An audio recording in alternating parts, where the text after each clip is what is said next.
To the culture wars that have played out across the country. We're expecting some fireworks tonight and some long-sought answers to voters' biggest questions as the candidates prepare to face off. Plus, the bombs, the missiles, the rockets, the artillery, the attacks by Russians who are advancing even now on the eastern front line. So this presidential election could not be more important to Kyiv. There hasn't been a presidential election that's centered around international events different, from the ongoing conflict in Israel and Gaza to Russia's war with Ukraine. Our reporters are on the ground covering the state of the conflict.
Acknowledging, quote, "You don't know what to expect."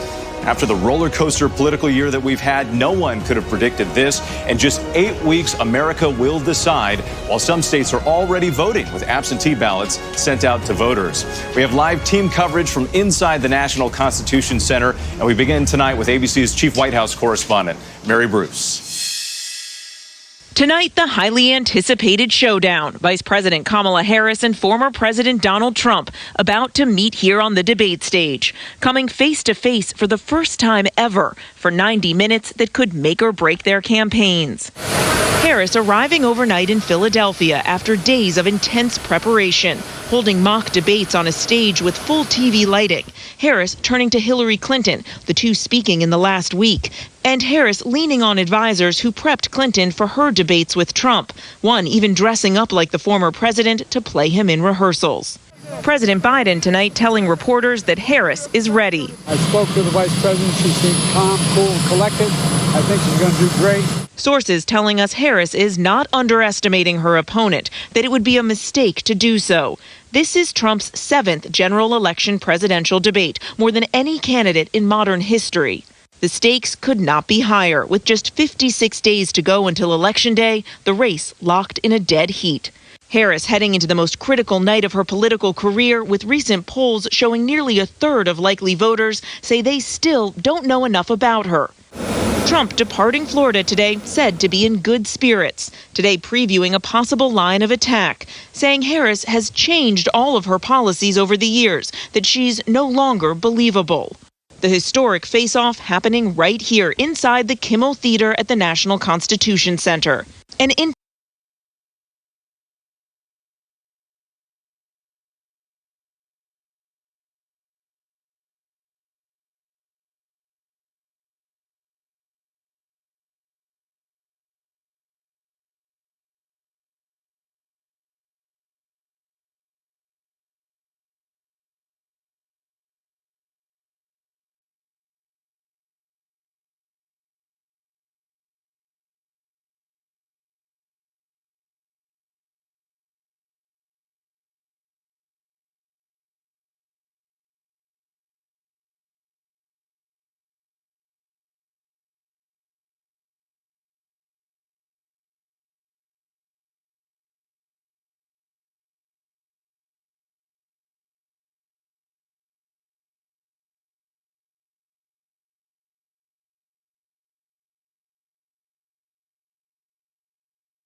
say that Donald Trump's ready to talk about the issues, but even those same advisors and allies will acknowledge they don't exactly know what version of Donald Trump we are going to get tonight.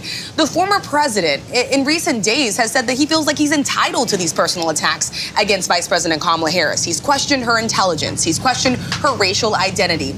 Does the former president go there tonight, or does he stick to those critical issues, immigration, the economy, that he has an edge on her in the polls? And a lot of this could depend on how she is able to, or if she is able to get under his skin on a few of these things, too. So we will watch, and we are waiting. Rachel, thank you so much. We appreciate it. And joining us now is former Republican New Jersey governor and ABC News political contributor Chris Christie. Governor, always great to have you. We appreciate it. So you're in this rare position because you've both debated against former President Trump and you've helped him prepare for debates. What can you tell us about his style and how he's likely preparing for this one?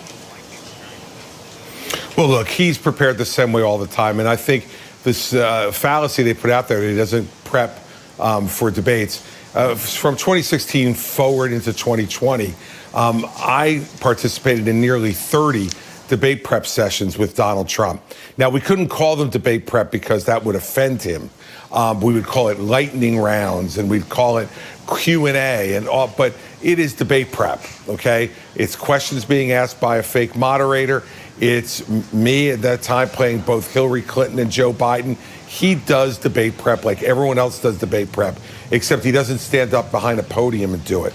And so the idea that he's not spent a ton of time preparing and that he hasn't had people doing it that way is just another one of the things that Trump does to try to make himself seem different. But he's really not different in this preparation by much at all.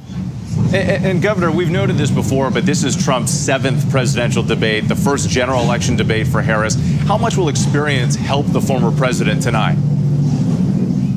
Well, I think it helps anybody. The fact is that it's a very, nerve-wracking time when you're getting ready to get up there. And if you've been through it before and you understand the rhythm of the way it works and what it's like to just be standing up there for 90 minutes and to be on for 90 minutes all the time, having done it before creates a certain muscle memory for him. And it certainly gives him a leg up against the vice president, who's not really done this before except for one time when she debated Vice President Pence. And I can guarantee you, debating Donald Trump is a significantly different experience than debating Mike Pence. And the former president, he said that even he doesn't know what to expect from Harris because she's changed her policies over the years, saying that she's no longer believable. How much do you expect that will be part of his message and attack lines tonight? I think it'll be a large part of it. And she's got to be prepared to deal with it and explain it. And explain why some of her positions have moved. And she's got to be ready for that. That is an obvious one. Look, the obvious things he'll be going after her on tonight are flip-flopping, as you just said, the border, and affordability in America. Those are going to be the three major themes he'll be going after her on. And subsumed within the immigration issue will be crime as well, because he believes those two are extraordinarily related to each other. So that's what he'll be doing. There should be no surprises in that regard tonight for the Harris campaign. Governor Christie, as always, we appreciate it. Thanks for joining us. And let's turn now to Doug Burgum, Republican governor from North Dakota. Governor, thank you so much for your time tonight. We appreciate it. I see you out there in the spin room in the middle of it all. We've heard from a lot of Trump allies that they want him to focus on the issues tonight, maybe instead of some of those personal attacks against Harris. What do you expect to see from the former president, and what advice would you offer? Well, Whit, great to be with you. And I think when President Trump is talking about reducing inflation, when he's talking about securing the border, when he's talking about ending wars overseas, when he's talking about lowering interest rates, bringing manufacturing jobs back home, when he's talking about that, he's talking about winning issues. And he's got an economic plan, which he announced last Thursday, which really lays this out in great detail, a pro-growth agenda for America. And when he's doing that, he's winning because all the polls that have come out have said that these are the issues, the economy, inflation, the border, are the top issues for all voters, Republicans, independents, Democrats, swing voters. So when he's talking about that, he's winning. And I think you're going to see him do a lot of winning tonight. You mentioned immigration, or you mentioned the economy, but on the issue of abortion and reproductive rights, the polls have shown that Harris has an edge there, and it will be a major issue in this election. Nikki Haley said recently that she thinks that Trump and J.D. Vance need to actually change the way they speak about women. Do you agree with that? Well, I think President Trump's been very clear on his position, and I think that this has been very frustrating. It was very frustrating to Biden in the last debate. President Trump, perhaps the first Republican in years to actually win a debate on the topic of reproductive rights. He did that by being very clear that he does not support a federal ban, that he believes that states, and whether state legislators or voters in those states, get to decide. This is not a federal issue. He said he won't sign a federal ban. I think he's been super clear on that. He supports exceptions. He supports IVF. He supports all the things that the Democrats are running on. So I think that he's effectively one of the first Republican candidates in memory that's taken this issue off the table at the national level. But you and other Trump allies have accused Kamala Harris of flip-flopping or evolving on some of these issues. I mean, even on abortion, I mean, Donald Trump himself has evolved over the years. I mean, he's on tape years ago saying that he's pro-choice. And even within the last week, part of the reason he's had to answer some of these questions is because of what he said about the referendum in Florida, and saying that he thinks 6 weeks is not long enough, but then saying that he would vote no to repeal the ban. So I guess, why is this different for Kamala Harris evolving on some issues than what we've seen from Trump on the issue of abortion and others? Well, I think there's two things. One is as it relates to President Trump in Florida, when he's making those comments, he's making it as a resident, a citizen of Florida, and how he's going to vote in that state. But he's been very clear as president, he does not support a federal ban. And I think people can be very assured that that is his policy. But for Vice President Harris, it's not just that she's changed positions. We haven't heard from her. Many of these so-called changes have come from anonymous sources, anonymous staff members. I don't think that passes musters for American voters. And whether it's on energy, whether it's on the border, whether it's on plastic straws, I mean, you name it, she seems to be, trying to. And Bernie Sanders said the quiet part out loud on Sunday morning on NBC, Meet the Press, when he said, she's just being pragmatic, trying to get elected, changing her positions. And she herself said her values haven't changed. So I think voters have to assume that her positions remain someone who has got very liberal, very California, very progressive views that are out of touch with the mainstream of voters in America. Well, both candidates will have that opportunity tonight to clarify their positions. Governor, thank you so much for your time. We appreciate it. Thank you, Whit.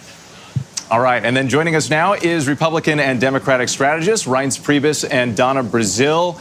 Good evening to both of you. It's great to have you. Big night tonight, we know. Donna, I want to start with you because recent polling, we've talked about this a bit, shows Americans still need to know more about Vice President Kamala Harris and where she stands on some of those issues. And this may be one of the last big moments for her to make her case to voters. What do you think that she needs to accomplish tonight?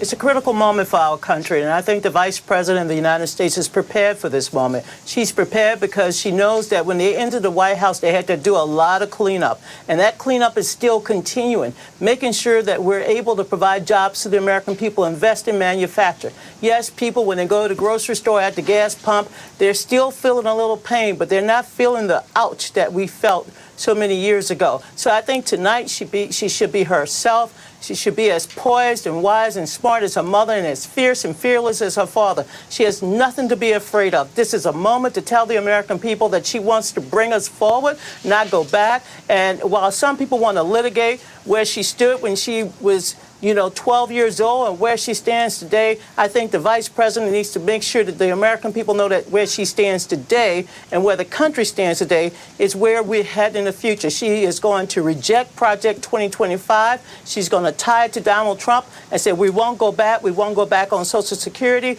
We're going to make sure we take care of our seniors and our elders. And then she also needs to be very, very aggressive and talking about those issues that the American people truly care about. And I think if she can show that she knows what to do on the economy, that she will keep us safe, prosperous, and secure, I think she will come out of this debate with a lot of steam behind her, and she will win this election. And Reince, to you now, perhaps no one in recent times has had more experience on the debate stage than former President Trump. We're talking 3 election cycles here. I know you helped him with some of his debate prep back in 2016. We've seen several debate styles, from very aggressive to a bit more contained. What do you expect to see from Trump tonight, and what does he need to do? Well, it's anybody's guess, to be honest, but I think the plan would be to let Kamala Harris talk. Let her defend herself. Let her explain how she has nothing to do with the Biden-Harris administration for the past 3.5 years. That's going to be a tall order, and that really is the main issue. Can Kamala Harris continue this charade that somehow she has nothing to do with the economy? She's got nothing to do with the Biden border. She's got nothing to do with the price of groceries that are hurting this country. The problem with this phrase, "we won't go back," is that people don't like where we're at. I mean, one of the reasons why in that New York Times poll, Kamala Harris is not ahead even after receiving, a 6-week honeymoon, is that people don't like the situation that we're in this country, and Joe Biden and Kamala Harris have a lot to do with that. So the question will be, can Donald Trump tie Kamala Harris to the current state of the country, which she serves as vice president? That will be key tonight. We don't have much time left here, but I'd like to go to both of you on this. Donna, what advice would you give Kamala Harris, if you could, for how she needs to perform tonight?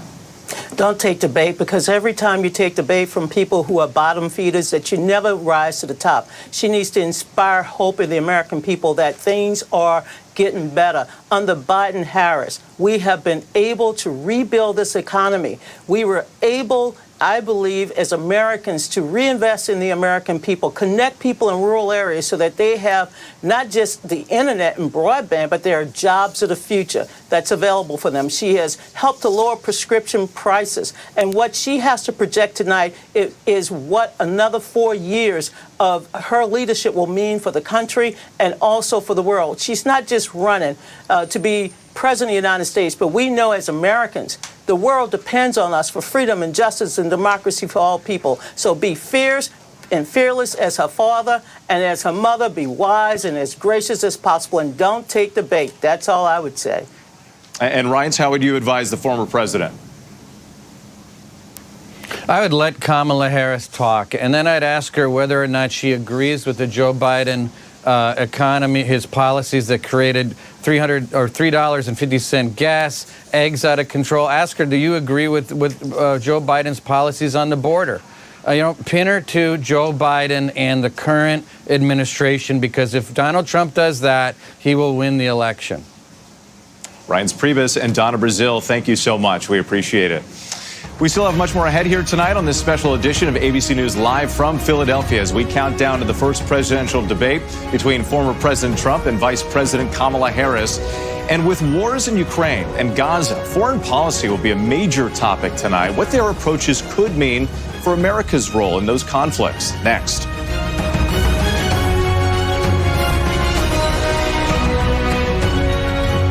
By Nightline.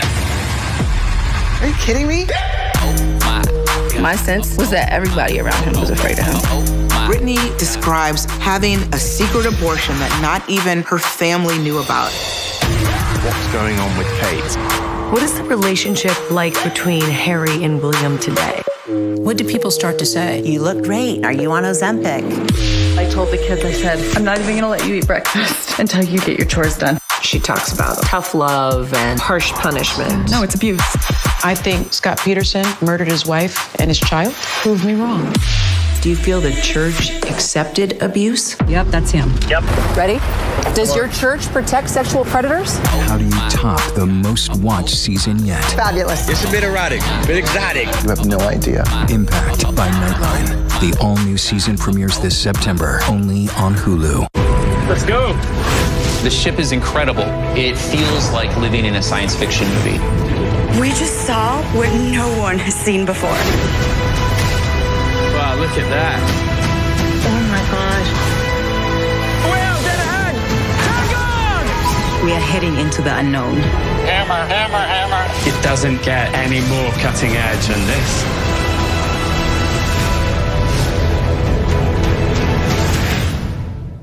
You're 24. He's 54. Yeah. It just seemed like I had met my soulmate. You fired 4 times. Friday, 2020 is all new. The 32-year-old former ballerina, the center of the so-called Black Swan trial. Here we go. You haven't spoken out before. Why did you decide to talk now? The stunning all-new 2020 premieres Friday at 9/8 Central on ABC. Baywatch is a fantasy. When you hear that theme song, it was a wild time, and I was a wild chick. Jason Momoa exploded. Carmen was